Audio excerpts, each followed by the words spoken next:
Today we reach we're on the fourth Sunday where we've been looking at the Bible as part of a course called the Bible Course. We've been looking at the themes that the Bible Course has.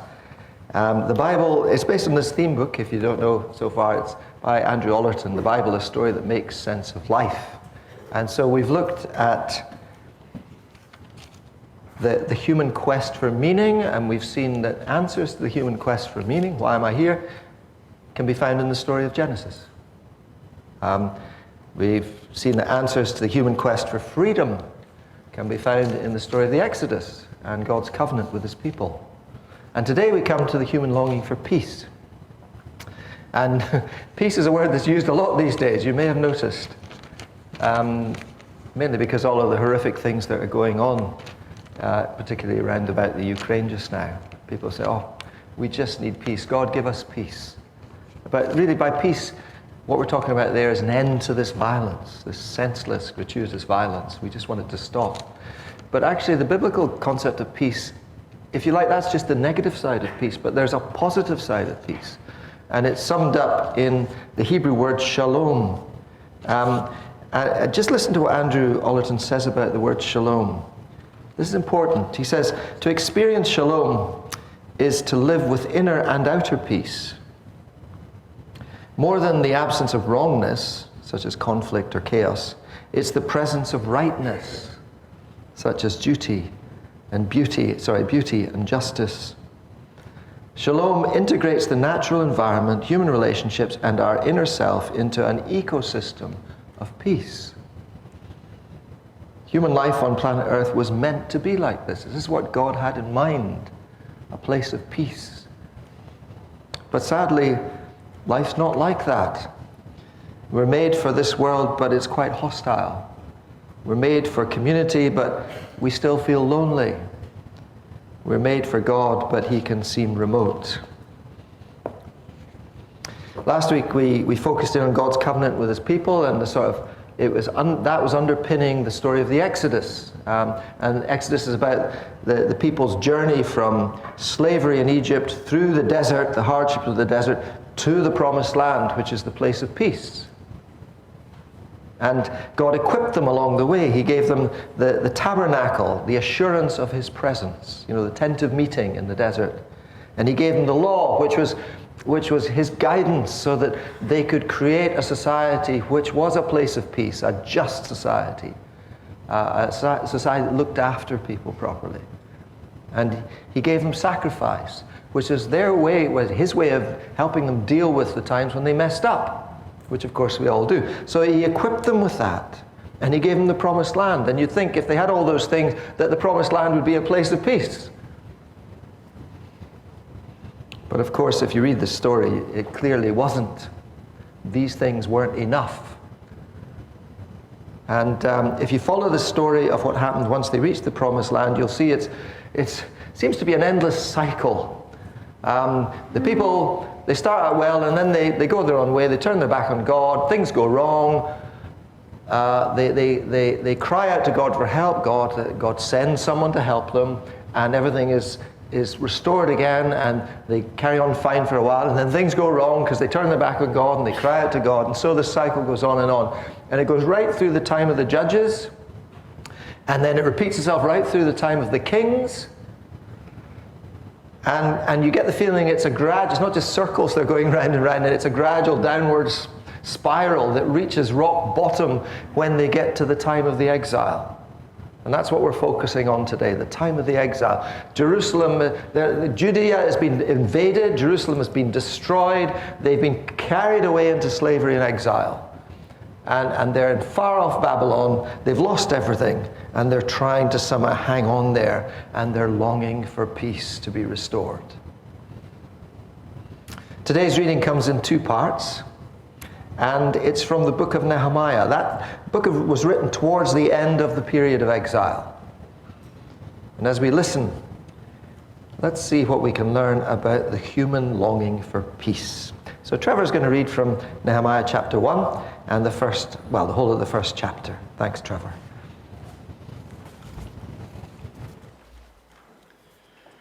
The words of Nehemiah, son of Hakaliah, In the month of Kislev, in the 20th year, while I was in the citadel of Susa, Hanani, one of my brothers, came from Judah with some other men, and I questioned them about the Jewish remnant that survived the exile, and also about Jerusalem. They said to me, "Those who survived the exile and are back in the province are in great trouble and disgrace. The wall of Jerusalem is broken down, and its gates have been burned with fire." When I heard these things, I sat down and wept. For some days I mourned and fasted and prayed before the Lord, God of heaven. Then I said, "O Lord, God of heaven, the great and awesome God, who keeps his covenant of love with those who love him and obey his commands, let your ear be attentive and your eyes open to hear the prayer your servant is praying before you day and night for your servants, the people of Israel. I confess the sins we Israelites, including myself and my father's house, have committed against you. We have acted very wickedly towards you. We have not obeyed the commands, decrees, and laws you gave your servant Moses. Remember the instruction you gave your servant Moses, saying, if you are unfaithful, I will scatter you among the nations. But if you return to me and obey my commands, then even if your exiled people are at the farthest horizon, I will gather them from there and bring them to the place I have chosen as a dwelling for my name. They are your servants and your people, whom you redeemed by your great strength and your mighty hand. O Lord, let your ear be attentive to the prayer of this your servant, and to the prayers of your servants who delight in revering your name. Give your servant success today by granting him favor in the presence of this man. I was the cupbearer to the king. Thanks, Trevor. I think that feeling of exile is summed up in verse 3 of chapter 1. They said to Nehemiah, "Those who survived the exile and are back in the province of Judea are in great trouble and disgrace. The walls of Jerusalem are broken down and its gates have been burned with fire." Jerusalem, remember, means place of peace, city of peace. Jerusalem is meant to be the place where God is worshipped, where godly laws are upheld, so it's a good place to be. It's meant to be a light shining in the darkness. It's giving hope to the surrounding lands. But now it's in trouble and disgrace. It's a place of hopelessness. It's in ruins. It's just rubble. Andrew Ollerton in this book compares our human longing for peace, for shalom, to that feeling of homesickness. Hands up if you've ever felt homesick.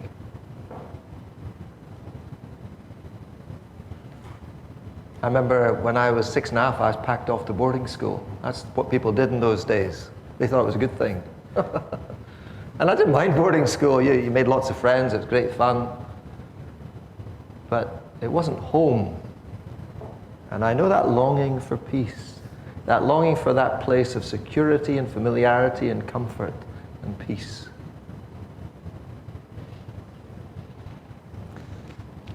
The exiles were longing for home. But their problem was they didn't have a home to go to. Jerusalem was a bit like Mariupol. I don't know if you've seen the pictures. There was just nothing there. A few hovels. All the structures were gone. Everything, the temple, the walls, everything. They had no home to go to. And I was thinking about this, and I was thinking, well, how do we compare? And I was reminded of a newspaper clipping that Alan Campbell gave me a few days back. This is what it says. "We are losing our religion. Scotland is the most godless part of the UK, with 54% of people aged 18 to 64 identifying as atheist or non-religious, according to new data from Statista." I don't know what Statista is, but it sounds impressive, doesn't it? And whether or not the statistics are absolutely accurate, we know there's truth there, don't we? We live in a post-Christian world. It's almost like the days of glory are past. A bit like those Jews in exile. Their days of glory are past. Our laws here, our institutions, our culture, it's all post-Christian. It's no longer God-based, it's God-less. Our churches are really up against it. I mean, we're doing okay here at Liberton, but if you drive into town, you drive past church building after church building that's no longer a church. It's either a retail outlet, or it's a concert hall, or it's a pub, or maybe even it's been knocked down and turned into flats. Yet more flats. And that's the reality, but for us Christians, we should be convicted by that, because that has implications for the people. The people who are living in this dark world and who are feeling this longing for peace, but have no home to go to. And so we can sort of identify with the exiles living in Babylon. And I love Nehemiah's prayer. Straight to the point, down to earth, honest. Lord, we know we've messed up. We've turned away from you and your ways. We've forgotten your covenant. Remember last week we were talking about the covenant. We've forgotten about it. But we are sorry. Important. We are sorry. And you have promised that if we turn back to you, you will help us, so help us now. That's basically Nehemiah's prayer, summed up in a few words. So Nehemiah prays that prayer daily, over and over and over again. And if you work out the timing from the clues we're given in the passage, he prays it not just for a few days, he prays it for months. And then God answers. Miraculously, he answers. The king of Persia, who Nehemiah serves as the cupbearer, one day notices that Nehemiah is not his cheerful self. It's like Nehemiah lets his guard drop. You know, you're a cupbearer to the king, you're always cheerful. I mean, it's a dangerous thing being cupbearer to the king. You could lose your head in a second if you get things wrong and put the king in a bad mood. It was that sort of society. But Nehemiah lets his guard drop. The king notices, Nehemiah, what's wrong? Oh. And so Nehemiah plucks up his courage, prays a quick prayer, oh God, help me. And then he tells the king of Persia, he tells him everything. It all pours out. And you can sense that the king of Persia is quite fond of Nehemiah because he listens. And then the miracle happens. Because he says, Nehemiah, I think you should go and sort this out. And I can give you materials to help you. And I can send soldiers to protect you. And also, it all happens within the space of a few minutes. Suddenly, all these answers to Nehemiah's prayers coming flooding in. And it's a sort of wow moment. And I sort of get the feeling sometimes when I'm thinking about this, that maybe God had been waiting all these years for someone like Nehemiah to pray just that prayer. And that prayer is what triggers it. He's been waiting. Oh, I wish they'd hurry up and pray that prayer. I'm waiting for them. They're moaning. They're not doing anything. They haven't prayed the prayer yet. What? If they'd pray the prayer, I could answer it. And then Nehemiah prays that prayer. And God answers it. Let's see what happens when Nehemiah gets back to Jerusalem. Our second part is from Nehemiah chapter 2.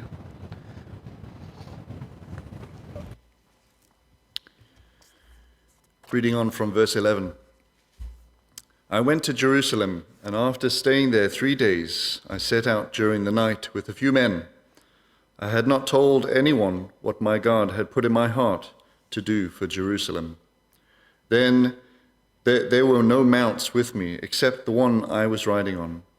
By night I went out through the valley gate towards the Jackal Well and the Dung Gate, examining the walls of Jerusalem, which had been broken down, and its gates, which had been destroyed by fire. Then I moved on towards the Fountain Gate and the King's Pool, but there was not enough room for my mount to get through. So I went up the valley by night, examining the wall. Finally, I turned back and re-entered through the valley gate. The officials did not know where I had gone or what I was doing, because as yet I had said nothing to the Jews or the priests or nobles or officials or any others who would be doing the work. Then I said to them, "You see the trouble we are in. Jerusalem lies in ruins, and its gates have been burned with fire. Come, let us rebuild the wall of Jerusalem, and we will no longer be in disgrace." I also told them about the gracious hand of my God upon me, and what the king had said to me. They replied, "Let us start rebuilding." So they began this good work. But when Sanballat the Horonite, Tobiah the Ammonite, official, and Geshem the Arab heard about it, they mocked and ridiculed us. "What is this you are doing?" they asked. "Are you rebelling against the king?" I answered them, saying, "The God of heaven will give us success. We, his servants, will start rebuilding. But as for you, you have no share in Jerusalem, or any claim or historical right to it." This is the word of the Lord. Back in January, when we were coming out of COVID, well, we're sort of coming out all the restrictions that we've been enduring through COVID. Remember, I said, now's the time to build. Let's think positive. Let's think ahead. Let's think about the future. Now's the time to build. But what are we being called to build? That's an important question to ask, because I don't think we're being called to build buildings. And we've talked about these empty buildings, but empty buildings isn't the problem. The problem is lack of people in them. The problem is lack of worshiping, spirit-filled congregations. And so let's not worry about building buildings for a while. Jesus said, "Seek ye first his kingdom, the kingdom of God and his righteousness, and God will supply everything else. All these other things will be given to you." We need to focus on building God's kingdom. That's the priority here. That's what we need to build. And by his kingdom, I mean that those godly, worshipful, spirit-filled communities where peace is to be found, where shalom is to be experienced, where grace is to be known. That's what we need to be building. Kay Haggerty, the leader up at Gracemount, one of the leaders up at Gracemount was talking about these particular passages from Nehemiah at a sort of joint prayer thing for citywide leaders on Thursday. And this is what she said. She said, if we want to build, we need to learn from Nehemiah. And here's 3 things she suggested we need to learn. We need to identify what needs to be done. That's what he did. He wandered around the walls. He saw where all the weak spots, all the weaknesses were, and he sort of made a note of them all. If we're wanting to build, we need to have a plan. We need to identify what needs to be done. And then what did he do? He called for everybody to come and listen, come and get involved. He gathered all the people. He said, look, what a mess. We need your help in doing this. We cannot do it on our own. We need to do that as well. We need to all get involved. And we need to be ready for opposition. Because opposition will happen. People will mock, people will ridicule, people will undermine, people will discourage. It's almost a sign that we're heading in the right direction.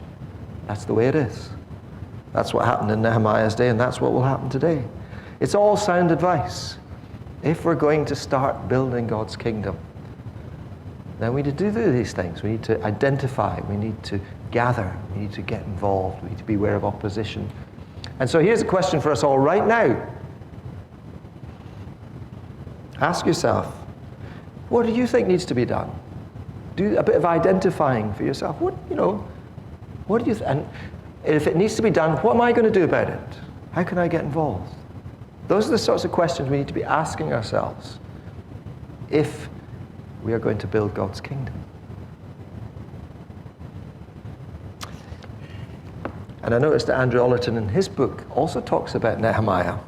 And he adds 3 more things that we can learn from the story of Nehemiah for ourselves today. First, he says, don't accept things as they are. It's very easy to say, oh, well, what can you do? Never mind. Don't accept things as they are. Things can be changed. I like this one. He says, don't wait for new materials. Start with the rubble. Nehemiah didn't wait for new materials to be delivered. He started with what he had. We're awfully good at sort of having wish lists, aren't we? You know, I'd love to do this, but we need more money, we need more young people, we need more time, and it's like our wish list gets in the way of us actually doing something. We just need to get on with it. Start with the rubble. That's what they did. They rebuilt the walls of Jerusalem with the rubble that was still there. And then the final thing, once you've started, don't give up. Whatever happens, don't give up. The people of Jerusalem did not give up. They just carried on going. There was lots of things happening, but they didn't give up. And in the end, in a miraculously short time, they managed to rebuild the walls. Here at Liberton, there's a phrase that often creeps into our conversation. It goes something like this: everything we do is mission. Mission is everything we do. Everything.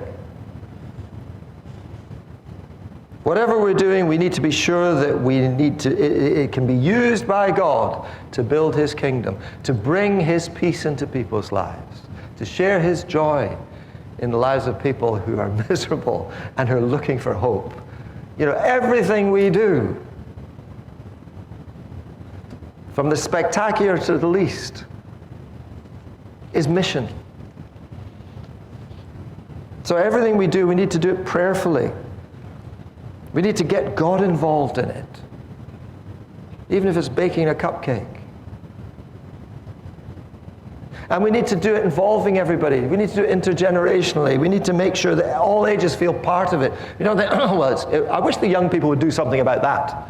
Or I wish the buildings team would do something about that. You know, we're always very good at wishing someone else would do something about something, aren't we? It's to do with human nature. But we're all part of it. We all share responsibility in it. And we all need to be involved. And if we all do our bit, and this is the real strength of the story of Nehemiah, because what happened was miraculous. If we all do our bit, whether at home or at school or at work or at Zumba or whatever, or if something we're volunteered with, something we're helping out with, you know, even that small act of kindness, giving a cupcake to our neighbor, everything, you know, if we all get involved in the project, God gets involved because we become His body on earth. And it's a healthy body because everybody's involved. And when God gets involved, then just as He did in the Nehemiah's day, we will find we are able to build His kingdom on earth as it is in heaven. It's as simple as that. It's not rocket science. Okay, two things to finish with. A question and a quote. Okay, first question, the obvious one. Okay, what about you? What about you? If the church is a building made up of living stones, and if now is the time to build, what about you? Are you content to remain part of the old ruins? You know, no, I'm fine, don't bother me. I've done my bit. It's time from now, I'm just going to be a ruin from now on. I'm going to be a ruin. People are going to trip over me all the time, and I'll spend most of my time thinking back to the glory days. Or do you want to be part of something new? Something that really does become, you know, that community I was describing, that place of shalom, that's a beacon of light, of hope in the darkness. Remember, we are all just rubble. I don't know if that's how you thought about yourself when you woke up this morning. I feel like rubble today. But that's who we are. We're just rubble. But God uses rubble to build wonderful things. We're living stones being built into His church, His temple. So, what about you? I said a question and I said a quote. And the quote is something that we heard at the Bible course last Monday night. So if you're online, you would have heard it. It's, life isn't about waiting for the storm to pass. It's about learning to sing in the rain. You'll have heard that before. It's quite a well-known quote. It's a good one. Life isn't about waiting for the storm to pass. It's about learning to sing in the rain. Building God's kingdom is not easy. It's hard work. It demands commitment and sacrifice and putting in the extra hours and opposition. And what you're doing that for is a waste of time. All that sort of stuff. Life isn't about waiting for the storms to pass. It's about learning to sing in the rain. Singing is a lovely way of expressing faith and hope and trust all at the same time. If you were at Alan Horn's funeral on Friday afternoon, you'd experience the joy of singing. As followers of Jesus, we know that we will never actually get to the promised land in this life, okay? I don't know if there's any utopians among us. Well, we're not going to get there, folks. Sorry. We're going to head towards it, but we're not going to get there, not in this life. But, you know, that doesn't matter. Because we have the Prince of Peace with us. And that does matter. You see, peace is not a place. Peace is a person. Wherever the Prince of Peace is, there is peace. And the Prince of Peace is with us now. And if what I'm saying is something that you want to talk about further, then just wait behind at the end. There'll be people at the side who'll be willing to sit and listen. You can talk it through with them. The Prince of Peace is with us now, and that's all that matters. And what we're going to do now.